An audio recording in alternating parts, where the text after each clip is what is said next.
ഉന്നത വിദ്യാഭ്യാസ മേഖലയിൽ കാലോചിതമായ മാറ്റം കേരളത്തിലും വരുന്നുവെന്ന നല്ല വാർത്തയുണ്ട്. വിദേശ നാടുകളിൽ വിജയകരമായി പരീക്ഷ നടപ്പാക്കിയ 4 കൊല്ലം നീണ്ടുപോകുന്ന ബിരുദ കോഴ്സുകൾ സംസ്ഥാനത്തും ഏർപ്പെടുത്താനുള്ള നീക്കം വിവിധ ക്യാമ്പസുകളിൽ ഇത് തുടങ്ങുകയാണ്. വിദ്യാർത്ഥികൾക്ക് വലിയ പ്രതീക്ഷയും അതേസമയം ചിലർ ആശങ്കയും ഒക്കെ കൊടുക്കുന്നതാണ് ഈ മാറ്റം എന്നറിയുക. റിസർച്ച് ഡെസ്കിൻ്റെ റിപ്പോർട്ടിലേക്ക് കടക്കുമ്പോൾ ഈ 4 കൊല്ല ഡിഗ്രി കോഴ്സ് എന്ന് പറയുമ്പോൾ വിദേശ സർവകലാശാലകളിലൊക്കെ തന്നെ പോസ്റ്റ് ഗ്രാജുവേഷൻ 1 കൊല്ലം മാത്രമാണ്. നമ്മുടെ നാട്ടിലത് 2 കൊല്ലമാണ്. ഇതിലെന്ത് മാറ്റം വരും എന്നറിയില്ല. എന്തായാലും ആ റിപ്പോർട്ടിലേക്ക് നമ്മൾ കടക്കുന്നു.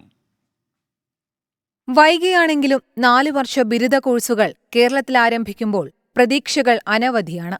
ആഗോളതലത്തിൽ ബിരുദ കോഴ്സുകളുടെ ദൈർഘ്യം 4 വർഷമാണെന്നത് വിദേശത്ത് പഠനത്തിന് പോകുന്ന മലയാളി വിദ്യാർത്ഥികൾക്ക് തിരിച്ചടിയായിരുന്നു.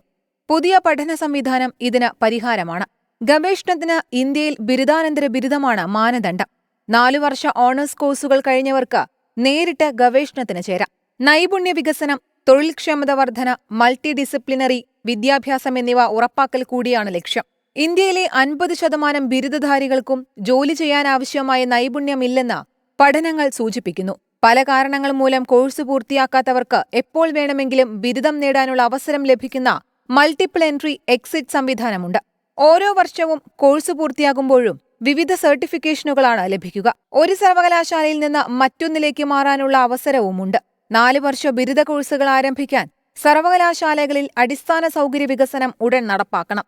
ക്യാമ്പസുകൾ വിദ്യാർത്ഥി സൗഹൃദമാക്കുകയും അധ്യാപകർ സജ്ജരാവുകയും ചെയ്താൽ കേരളത്തിലെ ഉന്നത വിദ്യാഭ്യാസ മേഖല പുതിയ ഉയരങ്ങളിലെത്തും. Research desk 24.